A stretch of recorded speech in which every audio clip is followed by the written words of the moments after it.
Hi friends, welcome to my channel. ಇವತ್ತು beetroot halwa ಮಾಡೋಣ ಅಂದ್ಕೊಂಡಿದ್ದೀನಿ. ನೀವು ಕ್ಯಾರೆಟ್ ಹಲ್ವಾ ಎಲ್ಲ ಮಾಡ್ತಾ ಇರ್ತೀರ ರೆಗ್ಯುಲರಾಗಿ. ಇವಾಗ ಬೀಟ್ರೋಟು ಒಂದ್ಸಲ ಗೊಜ್ಜಿಗೆ ಪಲ್ಯಕ್ಕೆ ಮಾಡಿ ಉಳಿದಿರುತ್ತಲ್ಲ, ಅವಾಗ ಈ ಥರ ಮಾಡ್ಕೊಳ್ಳಿ, ತುಂಬ ಚೆನ್ನಾಗಿರುತ್ತೆ. ವೆಲ್ಕಮ್ ಟು ಮೈ ನಾನು ಒಂದು ಚಾನಲ್. 4 ಇವತ್ತು ಬೀಟ್ರೋಟ್ ಇತ್ತು, ಕ್ಯಾರೆಟ್ ಹಲ್ವಾ ಬೀಟ್ರೋಟು ಮಾಡೋದು ನೋಡಿರ್ತೀರಾ. ನಾವು ಮತ್ತು ಬೀಟ್ರೂಟ್ ಹಲ್ವಾ ಸ್ವಲ್ಪ ಮಾಡೋಣ ಅಂದ್ಬಿಟ್ಟು ತುಪ್ಪ, ರೆಡಿ ಮಾಡ್ಕೊಂಡಿದ್ದೀನಿ. ನೋಡಿ, ದ್ರಾಕ್ಷಿ, ಬೀಟ್ರೂಟ್ ಗೋಡಂಬಿ, ಚೆನ್ನಾಗಿ ಸಿಪ್ಪೆಲ್ಲ ಏಲಕ್ಕಿಕಾಯಿ, ತೆಗೆದು ಸಣ್ಣ ತುಂಡಲ್ಲಿ ಮತ್ತು ತುರಿದ್ಬಿಟ್ಟು ಹಾಲು, ಇಟ್ಕೊಂಡಿದ್ದೀನಿ. ಒಂದು 5 ಆಮೇಲೆ ಬೀಟ್ರೂಟ್ ಇತ್ತು ಸಕ್ಕರೆ. ಸಣ್ಣ ಸಣ್ಣದು, 5 ಬೆಲ್ಲ ತುರ್ದು ಬೇಕು ಇಟ್ಕೊಂಡಿದ್ದೀನಿ. ಅಂದ್ರೆ ಹಾಕೋಬಹುದು. ಅದ್ರ ನಾನು ಜೊತೆಗೆ ಸಕ್ಕರೆನೇ ಹಾಕ್ತಾ ಇದ್ದೀನಿ. ತುಪ್ಪ ಆಮೇಲೆ ತಗೊಂಡಿದ್ದೀನಿ. ಇದು ಜಾಸ್ತಿ ಏನು ತುಪ್ಪ, ಸಕ್ಕರೆನೇ ತಗೊಳ್ಳಲ್ಲ, ಏಲಕ್ಕಿಕಾಯಿ, ದ್ರಾಕ್ಷಿ, ಸ್ವಲ್ಪನೇ ಗೋಡಂಬಿ ತಗೊಳ್ಳೋದು. ತಗೊಂಡಿದ್ದೀನಿ. ಹಂಗಾಗಿ ಮತ್ತೆ ಜಾಸ್ತಿ ಅದಕ್ಕೆ ಏನು ತೊಂದರೆ ಏನಿಲ್ಲ, ಸಕ್ಕರೆ ಬೇಗನೆ ಮತ್ತೆ ಹಾಲು ಮಾಡ್ಕೋಬಹುದು. ಇಷ್ಟು ಇವಾಗ ತಗೊಂಡಿದ್ದೀನಿ. ಸ್ವಲ್ಪ ಇವಾಗ ಏನ್ ಮಾಡೋದು ಅಂತ ಪಲ್ಯ ನೋಡೋಣ. ಗೊಜ್ಜು ಇದು ಮಾಡ್ಕೊಂಡು ಒಂಥರ ಟೇಸ್ಟ್ ಉಳಿದಿದ್ದಾಗ ಈ ತರ ಚೆನ್ನಾಗಿರುತ್ತೆ. ಬೆಲ್ಲನೂ ಹಾಕಿ ಮಾಡ್ಕೊಳ್ಳಿ, ತುಂಬಾ ಮಾಡ್ಬೋದು. ಚೆನ್ನಾಗಿರುತ್ತೆ. ಸಕ್ಕರೆನೇ ಹಾಕಿ ಮಾಡ್ತಾ ಕ್ಯಾರೆಟ್ ಇದ್ದೀನಿ. ಬೆಲ್ಲ ಹಲ್ವಾಗಿಂತನೂ ಹಾಕಿದ್ರೆ ಒಂಥರ ಟೇಸ್ಟ್ ಚೆನ್ನಾಗಿರುತ್ತೆ ಬರುತ್ತೆ. ಟೇಸ್ಟು. ಸಕ್ಕರೆ ಹಾಕಿದ್ರು ಒಂದ್ಸಲ ಚೆನ್ನಾಗಿರುತ್ತೆ, ಬೆಲ್ಲ ಮಾಡ್ಕೊಂಡು ಹಾಕಿದ್ರು ನೋಡಿ ಚೆನ್ನಾಗಿರುತ್ತೆ. ನಾನು ಯಾವ ರೀತಿ ಸಕ್ಕರೆನೇ ಹಾಕ್ತಾ ಮಾಡೋದು ಇದ್ದೀನಿ. ನೋಡೋಣ ಬನ್ನಿ. ಬನ್ನಿ. ಫಸ್ಟ್ಗೆ ನಾನು ಈ ಥರ ಬಾಣಲೆ ಇಟ್ಕೊಂಡು ಅದಕ್ಕೆ ಸ್ವಲ್ಪ ತುಪ್ಪ ಹಾಕೊಂಡ್ಬಿಟ್ಟು ದ್ರಾಕ್ಷಿ ಗೋಡಂಬಿ ಹುರಿದ್ಬಿಟ್ಟು ಎತ್ತಿಟ್ಕೊತೀನಿ. ಫಸ್ಟ್ಗೆ ಸ್ವಲ್ಪ ತುಪ್ಪ ಹಾಕ್ತೀನಿ. ತುಪ್ಪ ಬಿಸಿ ಆದಮೇಲೆ ಮಾಮೂಲಿ ನಾವು ದ್ರಾಕ್ಷಿ ಗೋಡಂಬಿ ಇರುತ್ತಲ್ಲ, ಅದನ್ನು ಹಾಕ್ಬಿಟ್ಟು ಒಂದು ಸ್ವಲ್ಪ ಫಸ್ಟು ಗೋಡಂಬಿ ಹಾಕ್ಕೋಬೇಕು. ದ್ರಾಕ್ಷಿ ಹಾಕ್ಬಿಟ್ರೆ ಸೀದೋಗ್ಬಿಡುತ್ತೆ, ಕಪ್ಪಗಾಗ್ಬಿಡುತ್ತೆ. ಹಂಗಾಗಿ ಫಸ್ಟ್ಗೆ ಗೋಡಂಬಿ ಹಾಕ್ಕೊಳ್ಳಿ. ಗೋಡಂಬಿ ಸ್ವಲ್ಪ ಇದಾಗ್ತಿದ್ದಂಗೆ ಆಮೇಲೆ ದ್ರಾಕ್ಷಿ ಹಾಕ್ಬಿಟ್ಟು ತೆಗೆದ್ಬಿಡ್ಬೇಕು ಬಿಸಿಲಿ. ಇಲ್ಲಾಂದರೆ ಏನಾಗುತ್ತೆ, ಕಪ್ಪಗಾಗ್ಬಿಡುತ್ತೆ ದ್ರಾಕ್ಷಿ ಎಲ್ಲ. ದಪ್ಪ ಆಗೋ ಬದಲು ಕರ್ರಗಾಗ್ಬಿಡುತ್ತೆ. ಹಂಗೆ ಮಾಡೋಕ್ಕೆ ಹೋಗ್ಬೇಡಿ. ಗೋಡಂಬಿ ಸ್ವಲ್ಪ ಫ್ರೈ ಆಗ್ತಿದ್ದಂಗೆ ಗೋಡಂಬಿ ಇದು ದ್ರಾಕ್ಷಿನ ಹಾಕ್ಬಿಟ್ಟು ಫ್ರೈ ಮಾಡಿಬಿಟ್ಟು ತೆಗೆದಿಟ್ಕೋಬೇಕು. ಅಷ್ಟೇ ಅದು ಫ್ರೈ ಆದಮೇಲೆ ಆಮೇಲೆ ಉರಿನೂ ಅಷ್ಟೇ ಬಿಸಿ ಇರಬೇಕು. ಇದಕ್ಕೆ ಸಣ್ಣ ಉರಿಲಾದರೆ ಬೇಗ ಇದಾಗೋದಿಲ್ಲ. ಉರಿ ಇದ್ದಂಗೆ ಮಾಡಿ ದ್ರಾಕ್ಷಿನ ತೆಗೆದಿಟ್ಕೋಬೇಕು. ನೀವೇನೇ ಫಸ್ಟ್ ಟೈಮ್ ನನ್ನ ಚಾನಲ್ ನೋಡ್ತಾ ಇದ್ರೆ ಸಬ್ಸ್ಕ್ರೈಬ್ ಮಾಡ್ಕೊಳ್ಳಿ ಫ್ರೆಂಡ್ಸ್. ಈ ವಿಡಿಯೋ ಇಷ್ಟ ಆದರೆ ಲೈಕ್ ಕೊಡಿ.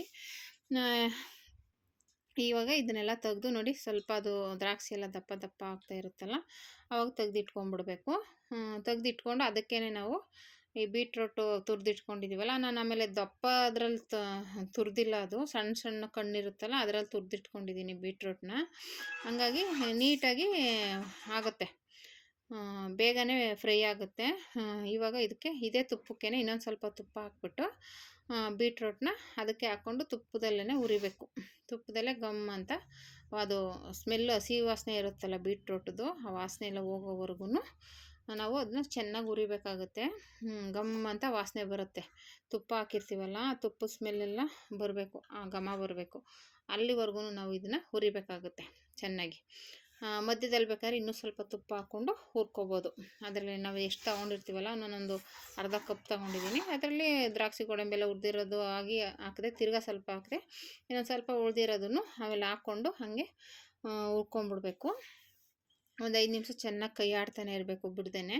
ಚೆನ್ನಾಗಿ ಅದು ತುಪ್ಪದಲ್ಲೇ ಫ್ರೈ ಆಗಬೇಕು. ಯಾವುದೇ ಅದು ಎಣ್ಣೆಯಲ್ಲಿ ನಾವು ಬೇರೆದು ಮಾಡ್ದಂಗೆ ಇದನ್ನು ಅಷ್ಟೇ ನೋಡಿ, ಇರೋ ತುಪ್ಪನೆಲ್ಲ ಹಾಕ್ಕೊಂಡ್ಬಿಡ್ತಾಯಿದ್ದೀನಿ. ಹಾಕ್ಬಿಟ್ಟು ಇವಾಗ ಚೆನ್ನಾಗಿ ಫ್ರೈ ಮಾಡ್ಕೋಬೇಕು. ಅದು ತುಪ್ಪದಲ್ಲೇ ಚೆನ್ನಾಗಿ ಬೆಂದಮೇಲೆ ಘಮ ಬರುತ್ತೆ. ಆಮೇಲೆ ನಾವು ಅದಕ್ಕೆ ಹಾಲು ಹಾಕ್ಕೋಬೇಕಾಗುತ್ತೆ. ಹಾಲು ಅಷ್ಟೇ, ಹಾಲು ಜಾಸ್ತಿನೇ ಹಿಡ್ಕೊಳ್ಳಲ್ಲ ಇದು, ಒಂದು ಸ್ವಲ್ಪ ಹಾಕಿದ್ರೇ ಸಾಕು. ಯಾಕೆಂದರೆ ಜಾಸ್ತಿ ಹಾಕ್ಬಿಟ್ರೆ ಸಕ್ಕರೆ ಹಾಕಿದ್ಮೇಲೆ ನೀರು ಬಿಟ್ಕೊಂಡಂಗೆ ಆಗ್ಬಿಡುತ್ತೆ. ಆಮೇಲೆ ಅದು ಏನೂ ಆಗೋಲ್ಲ, ಆದರೆ ಅದು ಬೇಯಿಸೋದಕ್ಕೆ ತುಂಬ ಟೈಮ್ ತೊಗೊಳುತ್ತೆ. ಅದು ಬೆಂದು ಎಲ್ಲ ಹಿಂಗಬೇಕಲ್ವ, ಜಾಸ್ತಿ ಟೈಮ್ ತೊಗೊಳುತ್ತೆ. ಅದಕ್ಕೋಸ್ಕರ ಅದೆಷ್ಟು ಹಾಲು ಕಮ್ಮಿನೇ ಹಾಕಿ, ಜಾಸ್ತಿ ಆಗೋಕ್ಕೆ ಹೋಗ್ಬಾರ್ದು. ಅವಾಗೇನಾಗುತ್ತೆ, ನಮಗೆ ಗಟ್ಟಿಯಾಗಿ ನೀಟಾಗಿ ಆಗುತ್ತೆ, ಲೆವೆಲ್ಗೆ ತೊಗೊಳುತ್ತೆ. ಇಲ್ಲಾಂದರೆ ಏನಾಗ್ಬಿಡುತ್ತೆ, ಹಾಲು ಜಾಸ್ತಿ ಹಾಕ್ಬಿಟ್ರೆ ಆಮೇಲೆ ಸಕ್ಕರೆ ಹಾಕಿದ ತಕ್ಷಣ ನೀರು ಬಿಟ್ಕೊಳ್ಳುತ್ತೆ, ಅಂದರೆ ಟೈಮ್ ಜಾಸ್ತಿ ತೊಗೊಳುತ್ತೆ. ಹಂಗಾಗಿ ಆ ನೀರೆಲ್ಲ ಹಿಂಗಿಸ್ಬೇಕಲ್ವ ಹಾಲೆಲ್ಲ, ಅದಕ್ಕೋಸ್ಕರ ಸ್ವಲ್ಪ ಹಾಕ್ಕೊಂಡು ಚೆನ್ನಾಗಿ ಅದರಲ್ಲೇ ಉರಿಬೇಕು. ಅದರಲ್ಲೇ ಬೇಯಬೇಕು. ಇವಾಗ ಹಾಲು ಹಾಕ್ಕೊಂಡಿದ್ದೀವಲ್ಲ, ಹಾಲಲ್ಲೇ ಅದು ಗಮ್ ಅಂತ ಬೇಯಬೇಕು. ಬೆಂದ ಮೇಲೆ ಆಮೇಲೆ ನಾವು ಸಕ್ಕರೆ ಹಾಕ್ಕೋಬೇಕು ಲಾಸ್ಟಲ್ಲಿ. ಸಕ್ಕರೆ ಹಾಕಿದ್ಮೇಲೆ ಅದು ನೀರು ಬಿಟ್ಕೊಳ್ಳುತ್ತೆ.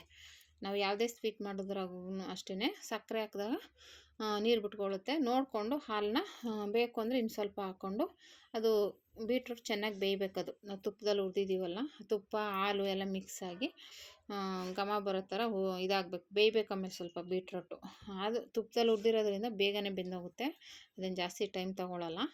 ಆಮೇಲೆ ಈ ರೀತಿ ಆಗುತ್ತೆ ನೋಡಿ, ಚೆನ್ನಾಗಿ ಬೆಂದು ಈ ರೀತಿ ಆಗುತ್ತೆ. ಇವಾಗ ಸಕ್ಕರೆ ಹಾಕ್ತಾಯಿದ್ದೀನಿ. ಸುಮ್ಮನೆ ಸಕ್ಕರೆನೇ ಎರೆಬಿರಿ ಹಾಕ್ಬಿಡ್ಬೇಡಿ, ಅದು ನೋಡಿ ಎಷ್ಟು ತೊಗೊಳುತ್ತೆ ಅಷ್ಟು ನೋಡಿ ಹಾಕ್ಕೋಬೇಕಾಗುತ್ತೆ. ಆಮೇಲೆ ಸಕ್ಕರೆ ಕರಗ್ತಿದ್ದಂಗೆ ನೀರು ಬಿಟ್ಕೊಳ್ಳುತ್ತೆ, ಅಂದರೆ ತೆಳ್ಳೆ ಆಗುತ್ತೆ. ಅದರಲ್ಲಿ ಅದು ಬೀಟ್ರೂಟ್ಗೆ ಚೆನ್ನಾಗಿ ಹಿಡ್ಕೋಬೇಕು ಅದು ಸಕ್ಕರೆ. ಅಲ್ಲಿವರೆಗೂ ಬೇಕು ಅಂದರೆ ಇನ್ನು ಸ್ವಲ್ಪ ಸಕ್ಕರೆ ಹಾಕ್ಕೊಂಡು ಸ್ವಲ್ಪ ಇದು ಮಾಡ್ಕೋಬೇಕು ಅಷ್ಟೇ. ಚೆನ್ನಾಗಿ ಉರಿಬೇಕು, ಅದು ಪಾತ್ರೆ ಬಿಡ್ತಾ ಬರುತ್ತೆ, ಆವಾಗ ನಮಗೆ ಅದು ರೆಡಿಯಾಗಿದೆ ಅಂತ.